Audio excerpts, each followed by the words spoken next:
ഇവിടെ ഈ സൂറത്ത് യാസീനിൽ നമ്മളിപ്പോൾ നബി സല്ലല്ലാഹു അലൈഹി വസല്ലം തങ്ങൾക്കുണ്ടായ അനുഭവങ്ങളാണ് ഇവിടെ തുടക്കത്തിൽ പറഞ്ഞത്. അതിൻ്റെ അനുബന്ധമാണ്.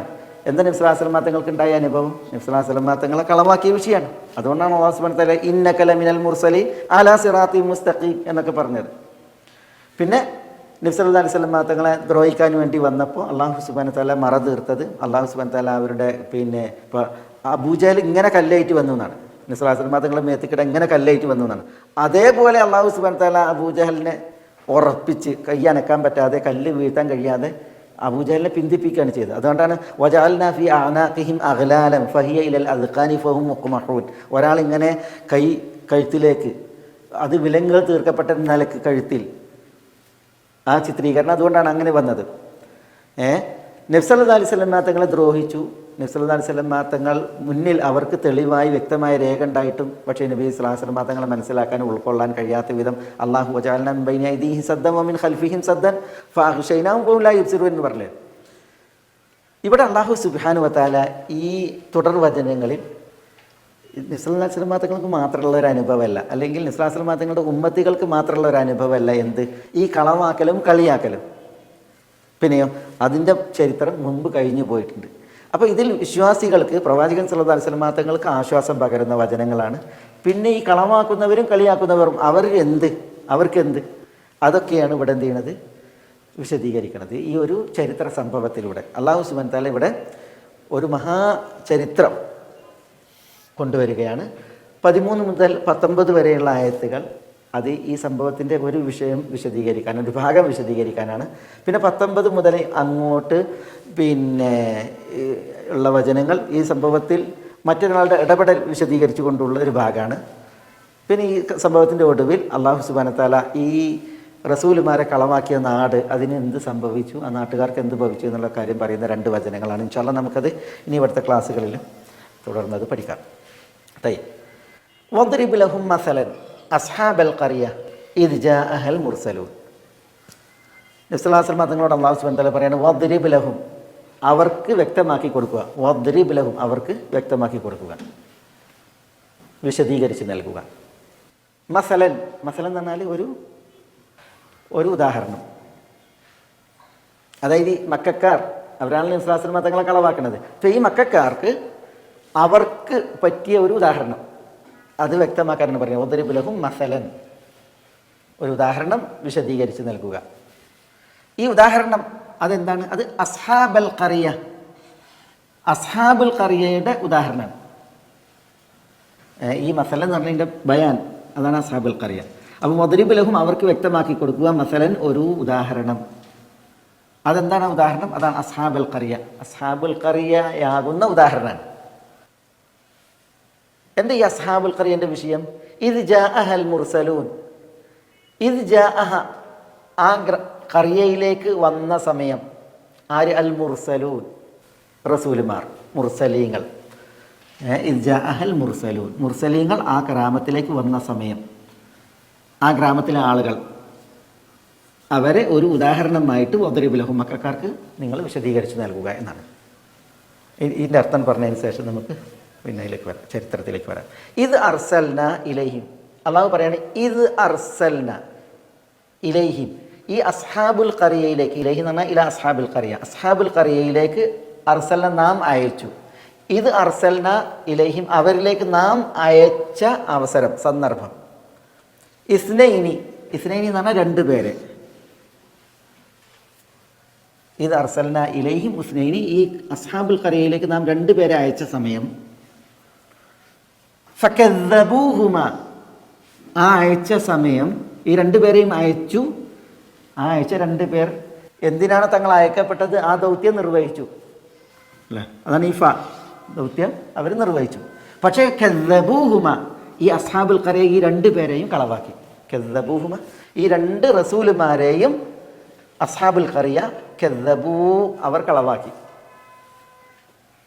അള്ളാഹു പറയാണ് ഫഅസ്സസ്നാ ബിസാലിസിൻ, ഫഅസ്സസ്ന, കളവാക്കിയപ്പോൾ ഫഅസ്സസ്ന, നാം പോഷിപ്പിച്ചു, ബലപ്പെടുത്തി, ശക്തിപ്പെടുത്തി. ഫഅസ്സസ്ന, നാം ശക്തിപ്പെടുത്തി. ബിസാലിസിൻ, മൂന്നാമതൊരാളെ കൊണ്ട്. ബിസാലിസിൻ, മൂന്നാമതൊരാളെ കൊണ്ട്. അപ്പോൾ 2 പേരെ അയച്ചു റസൂലുമാരായിട്ട്. ആ 2 പേർ ചെന്ന് അവരുടെ ദൗത്യം നിർവഹിച്ചു. പക്ഷേ അസ്ഹാബുൽ ഖറിയ 2 പേരെയും കളവാക്കി. അള്ളാഹു പറയാണ് ഫഅസ്സസ്ന, അപ്പം നാം സഹായിച്ചു, ഖവ്വൈന എന്നർത്ഥം, നാം ബലപ്പെടുത്തി, ബിസാലിസിൻ, മൂന്നാമതൊരു റസൂലിനെ കൊണ്ട് ബലപ്പെടുത്തി. ഫഖാലു, അപ്പോൾ ഈ 2 പേർ, കളവാക്കപ്പെട്ട 2 പേർ, മൂന്നാമതൊരാളും കൂടി അവരിലേക്ക് വന്നു. ഫഖാലു, അപ്പോൾ ഈ 3 റസൂലുമാർ പറഞ്ഞു, ഇന്ന ഇലൈക്കും മുർസലൂൻ, ഇന്ന തീർച്ചയായും ഞങ്ങൾ, ഇലൈക്കും നിങ്ങളിലേക്ക്, അസ്ഹാബുൽ ഖറിയയിലേക്ക്, മുർസലൂൻ അയക്കപ്പെട്ടവരാകുന്നു, റസൂലുമാരായി നിയോഗിക്കപ്പെട്ടവരാകുന്നു, മുർസലൂൻ. അല്ലാഹു സുബ്ഹാനഹു വ തആല ഈ അസ്ഹാബുൽ ഖറിയയുടെ ചരിത്രമാണ് ഇവിടെ പറയുന്നത്. ഈ അസ്ഹാബുൽ ഖറിയ, ഈ ഖറിയത്ത് ഏതാണ്? ഈ ഖറിയത്ത് ഏതാണ്? പ്രസിദ്ധം, ഇത് അന്താക്കിയ എന്ന് പറയുന്ന സ്ഥലമാണ്. അന്താക്കിയ, ഈ അന്താക്കിയ ഇപ്പം പണ്ട് ഷാമിലാണ്. ഷാമിൽ അൽ ആസ് എന്ന് പറഞ്ഞൊരു നദിയുണ്ട്, വലിയ നദിയാണ്, ചരിത്ര പ്രസിദ്ധമായ അൽ ആസ് നദി. ആ നദി മെഡിറ്ററേനിയൻ കടലിലേക്ക് ചെന്ന് പതിക്കുന്നതിന് തൊട്ട് മുമ്പൊരു ചരിത്ര പ്രസിദ്ധമായ സ്ഥലമാണ് അന്താക്കിയ. അന്താക്കിയ ഇപ്പം അത് തുർക്കിയുടെ ഭാഗമായിട്ട് വരും തോന്നുന്നു. പണ്ടത് ഷാമിലാണ്, സിറിയയിലാണ്. ഈ അന്താക്കിയ എന്ന് പറയുന്ന സ്ഥലമാണ് ഇവിടെ ഈ അൽ ഖറിയ കൊണ്ട് ഉദ്ദേശം എന്നാണ്.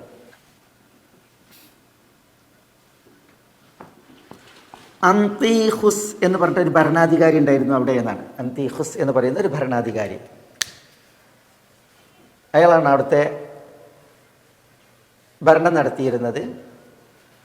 ഈ നാട്ടിലേക്ക് ഇൽജാഅൽ മുർസലൂൻ, റസൂലുമാർ വന്നു എന്നാണ്. മുർസലുകൾ വന്നു. മുർസൽ എന്ന് പറയുമ്പോൾ അയക്കപ്പെട്ട ആളുകളാണ് റസൂലുമാർ. ആ മുർസലുകൾ എത്ര പേരാ? 3 പേരാണ്. അത് ആരാണ്? ആരാൽ അയക്കപ്പെട്ടവരാണ്? അതാണ്, അള്ളാഹുവിനാൽ അയക്കപ്പെട്ടവരാണോ അതല്ല ഈസ അലൈഹി സ്വലാത്തു വസ്സലാമയാൽ അയക്കപ്പെട്ടവരാണോ? ഇവിടെ അള്ളാഹു പറഞ്ഞു നോക്കി, ഇവരെ കുറിച്ച് മുർസലൂൻ എന്ന് എത്ര പ്രാവശ്യം പറഞ്ഞു? മുർസലൂൻ 1, പിന്നെ 2, പിന്നെ ല മുർസലൂൻ അല്ലേ? ഇനിയുണ്ട് ഒരു തവണ കൂടി മുർസലൂൻ. 4 തവണ മുർസലൂൻ എന്ന് പ്രയോഗിക്കപ്പെട്ടിട്ടുണ്ട് ഇവരെക്കുറിച്ച്. അപ്പോൾ ഇവർ അയക്കപ്പെട്ടവരാണ്. ആരാൽ അയക്കപ്പെട്ടു? അള്ളാഹുവിനാൽ അയക്കപ്പെട്ടവരാണോ അതല്ല ഈസ അലൈഹി സ്വലാത്തു വസ്സലാമയാൽ അയക്കപ്പെട്ടവരാണോ? ഈ മുർസലീങ്ങളുടെ പേര് തഫ്സീറുകളിൽ ഇത് 1 പൗലോസ്, ഷാവൽ എന്ന പേരിൽ അറിയപ്പെടുന്ന പൗലോസ്, 2 ബർണാബ, ഈസ അലൈഹി സ്വലാത്തു വസ്സലാമയുടെ ശിഷ്യന്മാരിൽ ഷാവൽ, അതേപോലെ ബർണാബ, പിന്നെ 3ാമൻ ഷംഊൻ. പൗലോസിനെയും ബർണാബയെയും അവരാണ് ആദ്യം അയച്ചത്. ഇത് അർസൽന ഇലൈഹി മുസ്നൈനി. അപ്പോൾ ഈസ അലൈഹി സ്വലാത്തു വസ്സലാമിയാണ് അവരെ അയച്ചത് ഈ അന്താക്കിയയിലേക്ക്. പക്ഷേ ഈ 2 പേരെ കളവാക്കിയപ്പോൾ 3ാമതൊരാളെ കൂടി എന്ത് ചെയ്തു? അവരെ ശക്തിപ്പെടുത്താൻ അയച്ചു. ആ 3ാമൻ ആരായിരുന്നു? ഷമൂനായിരുന്നു. അപ്പോൾ ഈസ അലൈഹി സ്വലാത്തു വസ്സലാമിയാണ് അയച്ചത് എന്നാണ്. അതാണ് കൂടുതൽ മുഫസ്സിരീങ്ങളും പറഞ്ഞത്. പക്ഷേ ചിലർ പറഞ്ഞ ഇമാം ഇബ്നു കസീർ റഹ്മത്തുള്ളാഹി അലൈഹി ഈ അന്താക്കിയയിലേക്കാണ് നിയോഗിച്ചത് എന്നുള്ളതിനെയും ശരിപ്പെടുത്തിയിട്ടില്ല. നിയോഗിക്കപ്പെട്ടവർ ഈസ അലൈഹി സ്വലാത്തു വസ്സലാമയിൽ നിയോഗിക്കപ്പെട്ടവർ എന്നതിനെയും അദ്ദേഹം അംഗീകരിച്ചിട്ടില്ല. പക്ഷേ മഹാഭൂരിപക്ഷം മുഫസ്സിരീങ്ങളും സ്ഥലം അന്താക്കിയയാണ്, നിയോഗിക്കപ്പെട്ടത് ഈസ അലൈഹി സ്വലാത്തു വസ്സലാമയാലാണ്. പക്ഷേ ഈസ അലൈഹി സ്വലാത്തു വസ്സലാം നിയോഗിക്കണമെങ്കിൽ ആര് കൽപ്പിക്കണം? അള്ളാഹു കൽപ്പിക്കണം. അപ്പോൾ അള്ളാഹിൻ്റെ കൽപ്പന പ്രകാരം ഈസ അലൈഹി സ്വലാത്തു വസ്സലാം അയച്ചതിനാൽ അർസൽന, നാം അയച്ചു. അള്ളാഹ് പറയണല്ലോ നാം അയച്ചു. അതേപോലെ അസ്സസ്ന, നാം ബലപ്പെടുത്തി, ശക്തിപ്പെടുത്തി. അള്ളാഹ് തന്നിലേക്കാണ് ചേർത്തത്. അപ്പോൾ അള്ളാഹു സുബ്ഹാനഹു വ തആല തന്നിലേക്ക് ചേർത്തു, അതുകൊണ്ട് അള്ളാഹുവാണ് അയച്ചത് എന്ന് പറഞ്ഞ മുഫസ്സിരീങ്ങളോട് പറഞ്ഞത് അള്ളാഹു സുബ്ഹാനഹു വ തആല കൽപ്പിച്ചത് അനുസരിച്ച് ഈസ അയച്ചാലും അള്ളാഹ് അയച്ചതുപോലെയാണ്. അതുകൊണ്ട് തന്നെ ഇവിടെ ഈസ അലൈഹി സ്വലാത്തു വസ്സലാം അയച്ചു എന്ന് പറഞ്ഞാലും അള്ളാഹു സുബ്ഹാനഹു വ തആല അയച്ചു എന്ന് പറഞ്ഞാലും എന്തില്ല, അതിൽ പ്രശ്നമല്ല, ഒരുപോലെയാണ്. ഏതായാലും തഫ്സീറുകളിൽ ഇവിടെ ഈ നിയോഗിക്കപ്പെട്ട വിഷയത്തിലൊരു കഥ ഉണ്ട്. ആ കഥ എന്താ? ഈ അന്തീഖുസ് എന്ന് പറയുന്ന ഭരണാധികാരി ഭരണം നടത്തുന്ന നാട്ടിലേക്ക് 2 റസൂൽമാർ നിയോഗിക്കപ്പെട്ടു. അള്ളാഹു പറഞ്ഞനുസരിച്ച് ഈസാ അലൈഹി സ്വലാത്തു വസ്സലാമയാണ് അയച്ചത്. ഈസാ അലൈഹി സ്വലാത്തു വസ്സലാം കൂടുതൽ കാലം ഇവിടെ എന്ത് ചെയ്തിട്ടില്ല, യഹൂദർ പാർക്കുന്നിടത്ത് ദഅവത്ത് നടത്താൻ അവസരം കിട്ടിയിട്ടില്ല. അതുകൊണ്ട് തന്നെ ഈസാ അലൈഹി സ്വലാത്തു വസ്സലാം എത്താത്ത നാടുകളിലൊന്നായിരുന്നു ഈ അന്താക്കിയ. അതുകൊണ്ട് തന്നെ അവിടേക്ക് ശിഷ്യന്മാരെ നിയോഗിക്കുന്നത്. അപ്പോൾ ഈസാ അലൈഹി സ്വലാത്തു വസ്സലാം പറഞ്ഞതനുസരിച്ച് ഇവർ ചെന്നപ്പോൾ ഈ വഴിയിൽ വെച്ചാണ് ഹബീബ് ഇബ്നു മുരി എന്ന് പറയുന്ന അതാണ് ഹബീബുൻ നജ്ജാർ എന്ന് പറയുന്ന വ്യക്തി. അദ്ദേഹം ഒരു ഇടയനായിരുന്നു. അപ്പോൾ ഈ ഹബീബ് ഇബ്നു മുരി എന്ന ഇടയനെ ഈ 2 പേർ വഴിയിൽ കണ്ടു. അപ്പോൾ ഇവരെന്ത് ചെയ്തു, ഈ ഇടയനെ ദഅവത്ത് നടത്തി. അപ്പോൾ ദഅവത്ത് നടത്തിയപ്പോൾ നിങ്ങൾ നബിമാരാണ് എന്നുള്ളതിന് പ്രൂഫ് എന്താണെന്ന് ചോദിച്ചപ്പോൾ അവർ പറഞ്ഞു, ഞങ്ങൾ രോഗികളെ ഇതിനുള്ള അള്ളാൻ്റെ സമ്മതപ്രകാരം ഭേദപ്പെടുത്തും എന്ന് പറഞ്ഞു. അപ്പോൾ ഈ ഹബീബ് ഇബ്നു മുരി പറഞ്ഞു, എങ്കിൽ എനിക്കൊരു മകനുണ്ട്, രോഗിയായിട്ട് മകനുണ്ട്, നിങ്ങളതിനെ ഭേദപ്പെടുത്തുമെന്ന് ചോദിച്ചപ്പോൾ അവർ പറഞ്ഞ് ഞങ്ങൾ അള്ളാൻ്റെ അനുവാദപ്രകാരം ഭേദപ്പെടുത്തും. അങ്ങനെ എന്ത് ചെയ്തു, ഈ കുട്ടിയെ കൊണ്ടുവന്നു. അതിൻ്റെ രോഗം ഇവർ എന്ത് ചെയ്തു, അള്ളാഹിനോട് ദുആ ചെയ്ത് ഭേദപ്പെട്ടു. അപ്പോൾ ഈ ഹബീബ് ഇബ്നു മുരി ഇസ്ലാം സ്വീകരിച്ചു. അതോടുകൂടി ഇവരുടെ വാർത്ത, ഈ 2 റസൂൽമാരുടെ വാർത്ത സ്പ്രെഡായപ്പോൾ എന്ത് ചെയ്തു, ഈ ഭരണാധികാരി ഇവരെ പിടികൂടി ബന്ദിയാക്കി ജയിലിലടച്ച്, ഇവരെ ബന്ദികളാക്കിയിട്ട് ജയിലിലടച്ച്. അങ്ങനെ ഇവരുടെ വിവരം ജയിലിലാണല്ലോ, അതോടുകൂടി അസ്തമിച്ചെന്ന പോലെയായി. അങ്ങനെയാണ് 3ാമത് ഷംഊൻ നിയോഗിക്കപ്പെടുന്നത്. അതാണ് ഫസ്റസ്ന ബിസാലിസീൻ. ഷംഊൻ ഒരു തന്ത്രം പ്രയോഗിച്ചുകൊണ്ടാണ് എന്ത് ചെയ്തത്, ഈ വിഷയത്തിലേക്ക് ഇടപെട്ടത്. കാരണം ഇവർക്കറിയാം കൊട്ടാരത്തിൽ ജയിലിലാണ് 2 റസൂൽമാരുള്ളത്. അതുകൊണ്ട് തന്നെ ആ റസൂൽമാരെ മോചിപ്പിക്കണം, ആളുകളെ ദഅവത്ത് നടത്തണം. അപ്പോൾ ഷംഊൻ എന്ത് ചെയ്തു, രാജകൊട്ടാരത്തിൽ വളരെ തന്ത്രപരമായ നിലപാടിലൂടെ രാജാവിൻ്റെ ഒരു ഇഷ്ടക്കാരനായിട്ട് അവസരം ഉണ്ടാക്കി. എന്നിട്ട് രാജാവിനോട് എന്ത് ചെയ്തു, കുറേ കാലം രാജാവിനോടൊത്ത് ജീവിച്ചിട്ട് ചോദിച്ചു, നിങ്ങളിങ്ങനെ 2 പേരെ ജയിലിൽ അടച്ചിട്ടുണ്ടല്ലോ, എന്താണ് അവരുടെ കാര്യം? അപ്പോൾ രാജാവ് പറഞ്ഞു, എനിക്ക് അവരോട് ഭയങ്കര ദേഷ്യമാണ്, ഞാൻ അവരോട് മിണ്ടാറോ പറയാറില്ല, ഞാൻ അവരെ തുറങ്കലിൽ അടച്ചിരിക്കുകയാണെന്ന് പറഞ്ഞു. അപ്പോൾ ഷംഊൻ എന്ത് ചെയ്തു, നിങ്ങൾ അവരെ എവിടെ ഹാജരാക്കും, എന്താണ് അവരുടെ വിഷയം നമുക്ക് കേൾക്കാമല്ലോ എന്ന രീതിയിൽ സംസാരിച്ചപ്പോൾ ഈ 2 പേരെയും കൊണ്ടുവരപ്പെട്ടു. അപ്പോൾ നിങ്ങളുടെ കാര്യം എന്താണെന്ന് ഷംഊൻ ചോദിച്ച്. അപ്പോൾ അവർ പറഞ്ഞു, ഞങ്ങൾ റസൂലുമാരാണ്. അപ്പോൾ നിങ്ങൾ റസൂലുമാരാണെന്നുള്ളതിന് എന്താണ് പ്രൂഫ്, തെളിവ്? അപ്പോൾ പറഞ്ഞു, ഞങ്ങൾ അള്ളാഹുവിൻ്റെ ഇതിന് പ്രകാരം ഈ അക്മഹിനെ, അബ്രസിനെ, അന്ധതയുള്ളവരെ, അതുപോലെ പാണ്ഡുരോഗികളൊക്കെ ഭേദപ്പെടുത്തും എന്ന് പറഞ്ഞു. അതേപോലെ തന്നെ ജീവനറ്റതിന് ജീവൻ അള്ളാൻ്റെ അനുവാദപ്രകാരം നൽകും എന്നൊക്കെ പറഞ്ഞു. അങ്ങനെ കുറേ വലിയ സംഭവമാണിത്. ഞാൻ ചുരുക്കിയാണ് പറയുന്നത്.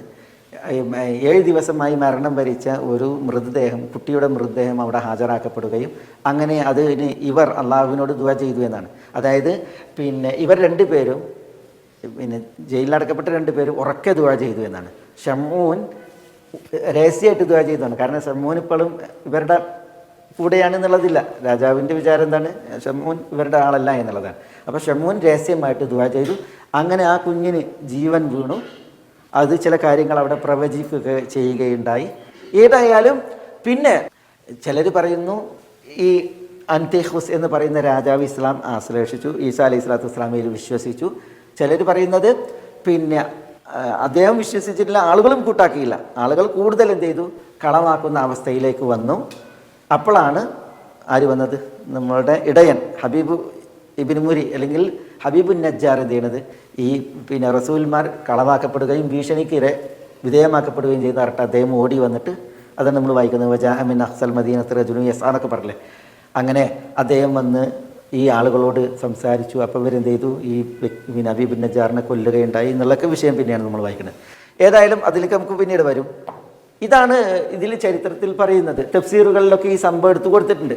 തഫ്സീറുകളിൽ അദ്വാഉൽ ബയാനിൽ ഷൻഖീത്തി വരെ എടുത്തു കൊടുത്തിട്ടുണ്ട് ഈ ഒരു സംഭവം. ഈ റസൂലുമാർ അന്താക്കിയയിലേക്കാണ് നിയുക്തമായിട്ടുള്ളത്. അപ്പോൾ അവരുടെ വിഷയത്തിൽ അറിയപ്പെട്ട ഒരു ചരിത്രം അത് ഇതാണ് എന്ന് പറഞ്ഞിട്ട് നൽകിയിട്ടുണ്ട്. ഏതായാലും ഞാനത് നിങ്ങളെ കേൾപ്പിച്ചു. അള്ളാഹു സുബ്ഹാനഹു വ തആല ഇവിടെ നാടിൻ്റെ പേര് പറഞ്ഞിട്ടില്ല, റസൂലുമാരുടെ പേരും പറഞ്ഞിട്ടില്ല. ആരിലേക്ക് അയച്ചു അയാളുടെ പേരും പറഞ്ഞിട്ടില്ല, രാജാവിൻ്റെ പേര് പറഞ്ഞിട്ടില്ല. പട്ടണത്തിൻ്റെ അറ്റത്തുനിന്ന് ഓടി വന്ന ഈ ഹബീബ് നജ്ജാറിൻ്റെ പേര് ഇവിടെ പറഞ്ഞിട്ടില്ല. പിന്നെയോ നമ്മൾ പഠിക്കാൻ ആവശ്യമായിട്ടുള്ളതായ പാഠങ്ങളും വിഷയങ്ങളാണ് അള്ളാഹു സുബ്ഹാനഹു വ തആല ഉണർത്തിയിട്ടത്. അതുകൊണ്ട് പേരുകളൊക്കെ പഠിക്കാൻ അറിയുക എന്നുള്ളത് എന്തല്ല ഇതിൽ അതിപ്രധാനമല്ല. ഞാനിവിടെ തഫ്സീറുകൾ വന്ന ഒരു കാര്യം നിങ്ങളെ കേൾപ്പിച്ചു എന്ന് മാത്രം. നമുക്ക് വിഷയം ഇവിടെ അള്ളാഹു സുബ്ഹാനഹു വ തആല അനുസ്മരിച്ച ഈ കാര്യങ്ങളാണ്. അത് നമ്മൾ കുറേ ഉൾക്കൊള്ളാനുള്ള, നമുക്ക് കുറേ സ്ഥൈര്യവും ധൈര്യവും പകരാനുള്ള വിഷയങ്ങളാണ്. ഇത് അർസൽനാ ഇലൈഹിം മുസ്നൈനി ഫകദ്ദബൂഹുമാ ഫഅസ്സസ്നാ ബിസാലിസിൻ ഫഖാലു ഇന്നാ ഇലൈക്കും മുർസലൂൻ.